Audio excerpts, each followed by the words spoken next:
আমি ওই ব্যক্তিকে জান্নাতের আঙ্গিনায় একটা ঘরের গ্যারান্টি দেই যে ব্যক্তি তর্ক করার সময় নিজে হক এটা জেনেও সে তর্ক থামিয়ে দেয়। অনেক সময় হয় না, অনেকে পায়ে পাড়া দিয়ে ঝগড়া করতে আসে, এরকম আছে না নাই? আপনি চুপচাপ দেখবেন একটা বাজে কমেন্টস করতেছে, আবার কমেন্টের নিচে কমেন্ট, আবার গালি, হ্যাঁ আছে না এরকম? বিষ্ণু বলেন নিজে হক এটা জানার পরেও আর যাতে তর্ক না বাড়ে, যে তর্ক থামিয়ে দেয় জান্নাতের আঙ্গিনায় তাকে আমি একটা ঘরের গ্যারান্টি দেই।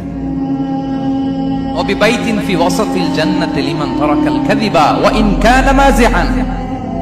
আর ওই ব্যক্তিকে আমি জান্নাতের মাঝখানে একটা ঘরের গ্যারান্টি দেই যে ব্যক্তি কৌতুক করার সময়ও মিথ্যা পরিহার করে। করতেছে কৌতুক, ফান করতেছে, আর হি ইজ কিডিং, পান করে, কৌতুক করে, কিন্তু কৌতুকের সময়ও সে মিথ্যা বলে না। এই স্বভাব যাদের, তাদেরকে আমি জান্নাতের মাঝ বরাবর একটা ঘরের গ্যারান্টি দেই। এরপর বিষ্ণু কি বলে দেখেন, তিনি বলেন ওয়াবিবাইতিন ফি আ'লাল জান্নাতি লিমান হাসানা খুলুকাহু।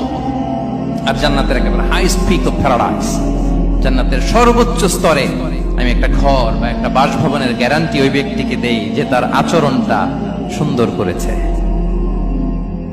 যে সুন্দর আচরণের অধিকারী হয়েছে, তাকে জান্নাতের হাইস্ট পিকে আমি একটা বাসভবনের গ্যারান্টি দেই। তাহলে বলেন তো আমাদের আচরণটা সুন্দর করার দরকার আছে না নাই? এটা খুব ছোটখাটো একটা আমল, তাই না?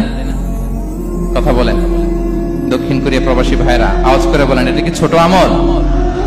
দেখলে সালাম দিব, সুন্দরভাবে কথা বলবো, ভালো উইশ করব, হ্যাঁ, হিংসা জিঘাংসা অহংকার থেকে মুক্ত থাকবো, খিটখিটে মেজাজের হব না, অলওয়েজ স্মাইলিং ফেস থাকবে আমার, হৃদ্যতাপূর্ণ আচরণ। এই কাজটা কি ছোট আমল?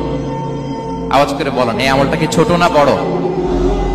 প্রিয় ভাইরা, বিষ্ণু ইসলাম সবার সাথে এরকম মাধুর্যতাপূর্ণ আচরণ করতেন, ছোট থেকে বড়, নারী থেকে পুরুষ, বন্ধু থেকে শত্রু, সবার সাথে সুন্দর আচরণ করতেন।